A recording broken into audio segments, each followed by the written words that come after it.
नमस्कार, वंदे मातरम। मैं हूं श्याम गिरी। आप देख रहे हैं हमारा चैनल मुद्दा भारत का। आज का हमारा वीडियो में चर्चा है जो सरकार ने जारी किया है कि कोचिंग क्लासेस बंद हो, कोचिंग क्लास के ऊपर लगाम लगाया, यानी 16 साल के कम उम्र के विद्यार्थियों को कोचिंग से जो है रोका जाए। तो इसी पर हम चर्चा करेंगे। क्या इस समय शिक्षण विभाग में जो इस समय चल रही है, क्या धांधली की वजह से रोका जा रहा है या कुछ और है? आखिर में लोग पढ़ाई कैसे करेंगे, इसी में हम थोड़ा चर्चा कर लेंगे और जानेंगे कि कोचिंग क्लास बंद होने से क्या फ़र्क पड़ेगा। सर, इशू बहुत बड़ा है, विषय बहुत बड़ा है और विषय हर किसी का है। तो क्या कहेंगे कि बंद होना चाहिए कोचिंग क्लास 10वीं तक? सर, पहली बात ये याद रखो जी कि ये सरकार जो है ना जी, वो कभी कभी प्रैक्टिकल सिचुएशन के परे जाके अपने दिमाग से ऐसी कुछ आइडिया लड़ाते हैं कि जो आम आदमी को आहत करे। इन्होंने वाहन चालकों के ऊपर 10 साल की सजा लगा दी, 7 लाख रुपए जुर्माना। 7 लाख रुपए जुर्माना जी। अभी एक्सीडेंट ये ऐसी चीज है कि उसमें किस तरह से एक्सीडेंट हो रहा है पता नहीं, और पब्लिक इतनी निर्दय हो जाती है कि आदमी को मारे डालेगी। तो फांसी लगाने जैसा हो गया। मतलब वो अगर भाग जाता नहीं है जगह से, उसके लिए रखा है उन्होंने। भाग नहीं है तो मारा जाएगा। तो आप क्या चाहते हैं? ड्राइवर गली गली में मारे जाए? एक्सीडेंट तो होते रहेंगे ही, कितना भी करो सर। और पादचारी को आप शीशा नहीं लगाते, जानबूझ के नहीं होती है। हाँ नहीं, कोई जानबूझ कर मारेगा। कोई नहीं चाहता उसी गाड़ी में कोई टक्कर। हाँ, तो मैं तो निकलते समय ऐसा करता हूँ ना, तो यही प्रार्थना, आप गाड़ी सेफ रहे, नहीं प्रार्थना करता हूँ मेरे बीच में न कोई आए, किसी की जान मेरी वजह से नहीं जाए, मेरी गाड़ी की वजह से नहीं जाए, यही प्रार्थना करता हूँ। ये नहीं करता हूँ मैं सिक्योर रहूँ, मैं सेफ रहूंगा नहीं रहूंगा वो दूसरे के ऊपर है, मेरे हाथ में है भी नहीं। जी जी। मगर मैं मेरी गाड़ी से किसी को आहत न करूँ, इतनी प्रार्थना करके रोज सर मेरा ऐसा निकलता, आपने देखा होगा। तो सर एक बात वो गलत कर दिया उन्होंने। फिर किसान के ऊपर जो उन्होंने कानून किए सब गलत थे। 1 साल किसान तड़पते रहे, बाद में हार के उन्होंने वापस लिए है। कामगारों के प्रति ऐसे ही कानून बनाने हैं सर। कामगार चळवळ अभी जिंदा नहीं है, नहीं तो उस समय कामगारों के भी आंदोलन होते थे और पीछे लेना पड़ता था। सर आज की तारीख में ऐसा है कि ये सरकार बिना वास्तव का ये रखते हुए कुछ निर्णय लेते, उसमें ये कोचिंग क्लास का निर्णय है। सर एक बात बताता हूँ कि अगर स्कूल बंद कर दिए और कॉलेज बंद कर दिए और खाली कोचिंग क्लास भी चालू रखे ना, तो भी लोग पास हो जाए, लोग पास अच्छी तरह से हो जाएंगे और अच्छी तरह से पढ़ाई करेंगे। हाँ, क्योंकि अगर ये वेस्ट होता है उनका टाइम स्कूल में और कॉलेज में। स्कूल में लोग देते हैं, अगर वही कोचिंग क्लास में देंगे ज्यादा पढ़ेंगे अच्छे से। और सर कोचिंग क्लास में पढ़ाने वाला टीचर और अच्छा पढ़ाता है। स्कूल में कुछ स्कूल वाले जो रहते हैं वो स्कूल फॉर्मेलिटी खाली सर्टिफिकेट के लिए। हाँ सर, मैं बोलता हूँ कि ये स्कूल और कॉलेज जो है वो वॉलंटरी कर दो। कि आपको कंपलसरी स्कूल में जाना है नहीं, कॉलेज में जाना है नहीं, आप बाहर से परीक्षा दे सकते हैं। है ना सर, वही सिस्टम ना, प्राइवेट है ना। मगर वो इतना तगड़ा करो, अभी नाम के लिए तो आप जाना पड़ता है ना, वो भी बंद करो। जाना है जाएगा, नहीं जाने का सर। 10% कॉलेज नहीं रहेंगे और फिर भी रिजल्ट उतना ही रहेगा, रिजल्ट उतना ही रहेगा। सर देखो, हम दूसरों की बात क्यों करते हैं? हमारे बेटे बेटियां कहाँ पढ़े? स्कूल में गए, कॉलेज में गए, तो कोचिंग क्लास में गए कि नहीं? आपके गए कि नहीं? गए ना, गए। मेरे गए कि नहीं? गए। मेरे परिचय में कोई ऐसा आदमी नहीं कि जिसका ट्यूशन या कोचिंग क्लास नहीं। सर हमारे बेटे बेटियों को तो हमने मेरे ख्याल से 5वीं कक्षा से तो कोचिंग क्लास और ये रखा। सर ये बताइए मेरे को कि कोचिंग क्लास को हाई प्रॉब्लम्स है, कोचिंग क्लास का भी प्रॉब्लम्स है, अनाप शनाप पैसे लेते हैं, अनाप शनाप चीजें होती है, तो उसको लगाम तो लगाना चाहिए। तो लगाम लगाने लिए और क्या कर सकते हैं अगर कोचिंग क्लास नहीं? कैसे है ना सर, कैसे है ना, जो शिक्षक स्कूल में 15,000 रुपए फी लेता है वो कोचिंग क्लास में 25,000 लेता है। ये मालूम है आपको? है। हाँ, और अच्छे टीचर जगह जगह से ढूंढ के जब उनको रखते हैं तो उनको पगार 40, 45, 50। सर मेरा दोस्त एक कोचिंग क्लास चलाता है, 50 से 1 लाख तक पगार है उनके। और कॉलेज में तो सर लाख 1.5 लाख पगार है उनको, जबकि उनके खुद के कॉलेज में 50,000 नहीं। तो सर उनका डिवोशन भी वहाँ पे ज़्यादा रहता है। सर ऐसे ही बीच में उन्होंने गाइड के खिलाफ मुहिम चलाई थी। सर बिना गाइड कुछ चीज़ें समझ में नहीं आती है। हमारे जमाने में हमको कोचिंग क्लास परवड़ता नहीं था, हम बहुत गरीब थे, तो मैं गाइड से अभ्यास किया। वो एक तरह का कोचिंग क्लास ही था। तो देखो कोचिंग क्लास जो है वो अपरिहार्य है, अटल है। आपने सर, और दूसरी बात ये नहीं समझ में आते हैं सर आज की तारीख में मैंने ये पढ़ा है, मैंने मेरी जानकारी नहीं है, मैंने ये अभी अभ्यास आपने सब्जेक्ट दिया तो करके मैंने पढ़ा है सर। 25 लाख शिक्षक आज कोचिंग क्लास में है। आप कोचिंग क्लास को ये कर रहे हैं तो कम से कम 25 में से 15 तो निकल जाएंगे। क्या करेंगे उनके दिल के लिए नौकरी है आपके पास? नहीं।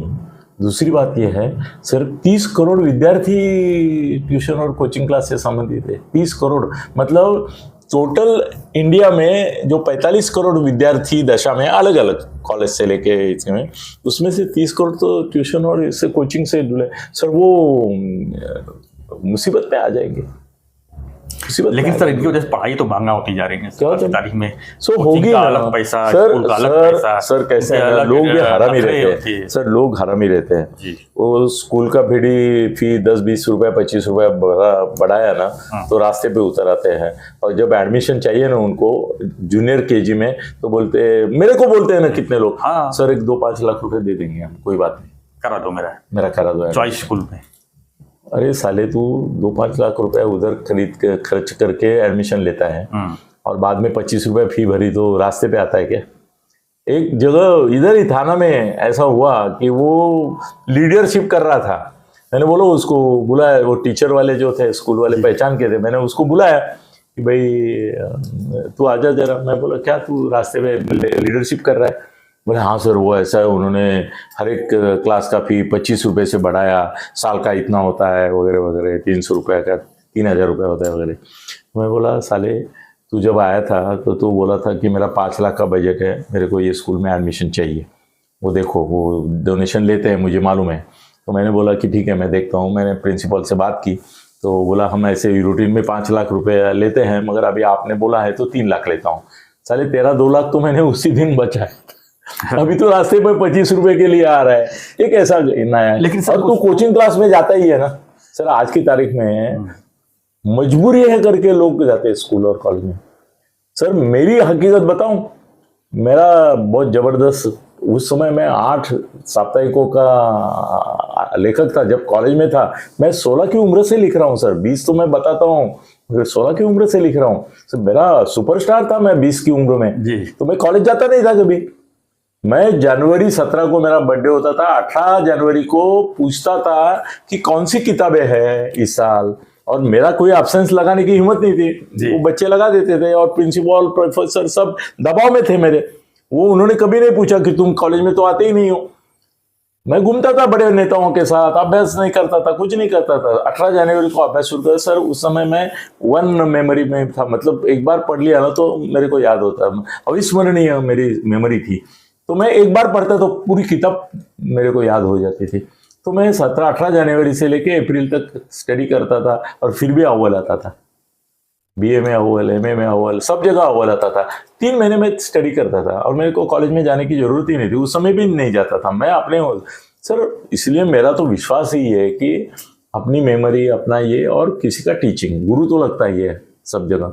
तो ये कोचिंग है सर। अभी बाकी ये जो चल रहे हैं समझो अलग अलग, अभी हमारे बेटे बेटियां कहाँ यहाँ आगे स्टडी कर, लेकिन सर 10वीं के बाद तो फॉरेन में जा रहे हैं। 10वीं के बाद तो अलाउड है ना सर, उसका पढ़ो ना, डिप्लोमा लो, डिग्री लो, कोचिंग करो, जो करना है करो ना सर। सर उसमें भी शर्तें बहुत रखी है ना। 10वीं के पहले की बात जब सरकार ने की है, 10वीं से पहले की है। अभी तो हमारे नेक्स्ट जनरेशन है वो सर पहली क्लास से कोचिंग में जाते हैं, जूनियर केजी से सर। सर इधर ही नहीं दुनिया में जाते हैं। अभी मेरे तो रिश्तेदार तो कोई इंडिया में है नहीं। लेकिन इनके ऊपर पाबंदी, थोड़ा सा लगाम तो लगना चाहिए। क्या लगाम लगा? बंद मत करो, नहीं लगाम तो होना नहीं। लगाम क्या लगा? जो अनाप शनाप फीस लेते हैं ब्रांड के नाम पे सर, वो सर यही जो फीस के लिए रोता है वो रात को इधर पार्टी देता है सर। वो अलग विषय है, पार्टी से और स्कूल से क्या लगता? साले तेरे को पार्टी देने के लिए 5-10 हजार ज्यादा नहीं लगता है स्कूल के लिए। शिक्षण तेरा पाया है, बेसिक है, मतलब जो कमाओ सब इनको दे दो, पार्टी नहीं करो, एंजॉय मत करो, सब जो सारा दारू मत पियो, उतने पैसे में कोचिंग क्लास की दारू पिएंगे सर। एंजॉय करना है तो दारू क्यों नहीं पियो? हाँ तो दारू पियो, फिर कोचिंग क्लास मत डालो। फिर मत डालो, दारू पियो, दारू का कोचिंग करो। जो हमारा लाइफ स्टाइल है उसमें क्यों कंट्रोल करो? अरे वाह अरे वाह, वो लाइफ स्टाइल में तुमको किसने बोला है कोचिंग क्लास में डालो? स्कूल में डालो ना, स्कूल में मत, स्कूल में ही रखो ना उसको, कोचिंग क्लास में मत डालो। मत डालो। है क्या तुम्हारी हिम्मत बिना कोचिंग क्लास 10वीं 12वीं करने की? है तो डालो ना, स्कूल में रखो उसको बोलो कोचिंग क्लास नहीं। स्कूल में जानबूझ के पढ़ाते नहीं ताकि वो कोचिंग ले? नहीं, ऐसा भी होता है? ऐसा नहीं होता है सर, ऐसा नहीं होता, उनकी मर्यादा रहती है सर। उनको टाइम पे पगार नहीं मिलते, 6-6 महीने आज स्कूल के टीचर लोगों के पगार नहीं है, ये बात भी सही है सर। उनको जितने पगार पे साइन किए थे उससे आधा पगार देते हैं। या तो ये भी होना चाहिए, जो स्कूल में पढ़ाते हैं उनको कोचिंग अलाउड नहीं होना चाहिए, वो कोचिंग नहीं, वो है कानून, डबल पगार, मतलब पैसा वो कानून पहले से है कानून, वो दो जगह कैसे पैसा ले सकते हैं? नहीं, वो कानून है ना, वो कानून है, मगर वो सर इम्प्लीमेंट अगर सख्ती से किया ना तो स्कूल में टीचर नहीं मिलेंगे, सब कोचिंग क्लास ही जाएंगे ना, जो भुक्कड़ रहेंगे वही स्कूल में जाएंगे। जो आज डॉक्टर की स्थिति है, जो सरकारी अस्पताल में डॉक्टर है, हर एक का अलग हॉस्पिटल है, वो सर वो वार्ड बॉय के लायके के नहीं है, वो वहां से पेशेंट जो है उल्लू बना के भेजते हैं कि तू ज्यादा सीरियस है, तू यहाँ पे आ जा, तेरा आधे पैसे में कर दूंगा। नहीं, वो तो अलग है, मगर वार्ड बॉय के लायके नहीं, ऐसे डॉक्टर भी वही चीज सरकारी अस्पताल में, वही चीज स्कूल में चलता है। तो फिर लगो सर कोचिंग क्लास ऑप्शनल है, कैसे कंपलसरी है क्या कोचिंग क्लास?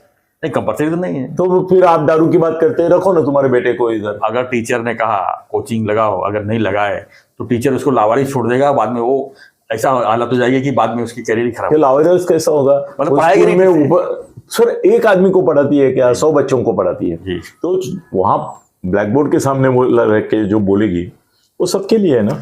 आपने गौर किया होगा सर, जो कमजोर बच्चे होते हैं उनको आगे बैठाना चाहिए। ये लोग क्या करते हैं, जो पढ़ने में डफर होते हैं, कमजोर होते हैं बच्चे ना, उनको पीछे बैठा के और पीछे कर देते हैं सर। ये भी मैं देखा हूँ, मैं अनुभव किया हूँ। इसका कारण क्या है मालूम है? क्या? जो 60 वाला है उसको 80 लेके जाना आसान होता है, और उसको 80 ले जाने से स्कूल की गरिमा बढ़ती है और उसका भी प्रगति ज्यादा होता है। उसकी भी रिस्पॉन्सिबिलिटी, मतलब रिस्पॉन्सिबिलिटी आप ही हो ना कि कमजोर क्यों है वो। नहीं क्यों सर, हर एक आदमी की ये अलग अलग रहती है क्षमता। तो बच्चे को छोड़ देने का ऐसी नहीं, छोड़ो मत, वो पीछे बैठा है ना, वहां से सुन सकता है ना। वो ऐसा थोड़ा है कि सर क्लास अगर बनी है 150 लोगों की, तो 150 में से कोई ना कोई तो पीछे बैठेगा ही, है कि नहीं जी। कोई तो अभी विमान में आप टिकट निकालते तो अच्छे नहीं, जो बच्चा कैपेबल है, जल्दी से मेमोरी स्ट्रांग उसका जल्दी से कैप्चर कर लेता है, उसको पीछे बैठाओ। जो कमजोर है, जो उसके ऊपर ज्यादा ध्यान देने की जरूरत है, उसको आगे बैठाओ। ऐसा नहीं हो सकता सर, उसका भी ध्यान लगना चाहिए ना, उसकी भी खूब कमजोरियां रहती है, उसकी भी, उसका तो बुद्धिमानांक रहता है, वो नीचे रहता है, तो वो आगे बिठाने से वो पीछे नहीं रहे, आगे नहीं आएगा। एनीवे सर, लोगों का तो सर मेरा कहना है, देख लेते हैं अब। तुम्हारे पास बच्चे के भविष्य की चिंता है तो उसको कोचिंग क्लास में भेजो, अगर आपको पैसे की चिंता है तो उसको स्कूल में और कॉलेज में रखो। मगर मेरा तो कहना, स्कूल और कॉलेज बंद कर दो और सिर्फ कोचिंग क्लास रखो। सर मैं तो आपको बताता हूँ कि मेरे कुछ परिचित है जिन्होंने डायरेक्ट बेटे को 11वीं 10वीं में बिठाया। खाली पहले क्या था ना, एज का प्रॉब्लम था कि आपका 16 के बदले 17 होना चाहिए, तो वो भी मैनेज करते थे, या तो एक साल घर में ज़्यादा रखा तो सर डायरेक्ट बैठने के। अभी सर देखो कॉलेज में संख्या कम हो रही है। इंजीनियरिंग कॉलेज को पहले डोनेशन देते थे, अभी इंजीनियरिंग कॉलेज में हजारों सीट्स खाली है क्योंकि आगे भविष्य नहीं है। सर ऐसा ही हो रहा है कि बच्चे अभी कॉलेज में जाने के बजाय यशवंतराव चौहान फ्री यूनिवर्सिटी जो रहती है, ओपन यूनिवर्सिटी, वहाँ से डायरेक्ट डिग्रियाँ ले रहे हैं। कॉलेज में जाने की जरूरत नहीं ना। जिनको कॉलेज जीवन का अनुभव लेना है, ये सब लड़के लड़कियां जो चुम्मा चुम्मी ठम्मा ठम्मी चलती है उसमें मजा लेना है, वो कॉलेज जाने में आतुर रहते हैं क्योंकि उनको वो लाइफ चाहिए, कॉलेज लाइफ। नहीं तो आपको तो सुविधा है, आप यशवंतराव चौहान का क्या बोलते हैं बाह्य ये कोर्स वो करो, आपको कॉलेज जाने की भी जरूरत नहीं, डायरेक्ट परीक्षा में बैठो। सर गूगल से और बैठ भी रहे, गूगल से पढ़ लो, सारी चीज आ जाएगी सामने। हाँ नहीं, गूगल से पदवी नहीं मिलती ना, वो भी मिलती है, अभी तो डॉक्टरेट मिलती है उसमें नहीं। मगर सर ये कोचिंग क्लास को अन्याय किया इन लोगों ने। ये कृषि कायदा जैसा है ना वैसा ही अभी ये कोचिंग क्लास की एक एसोसिएशन है, उससे अध्यक्ष का टाइम्स ऑफ इंडिया में स्टेटमेंट आया है कि हम सुप्रीम कोर्ट में अपील कर रहे हैं, सुप्रीम कोर्ट सर ये रद्द भी कर सकता है। धन्यवाद सर। तो आपकी क्या प्रतिक्रिया है कोचिंग क्लास के ऊपर, अपनी प्रतिक्रिया जरूर दें, और हमारा रिक्वेस्ट है चैनल को सब्सक्राइब कीजिए और बने रहिए हमारे साथ ऐसी खबरों के लिए। देखते रहिए चैनल हमारा मुद्दा भारत का। धन्यवाद। जय हिंद, जय महाराष्ट्र, जय श्री राम। जय।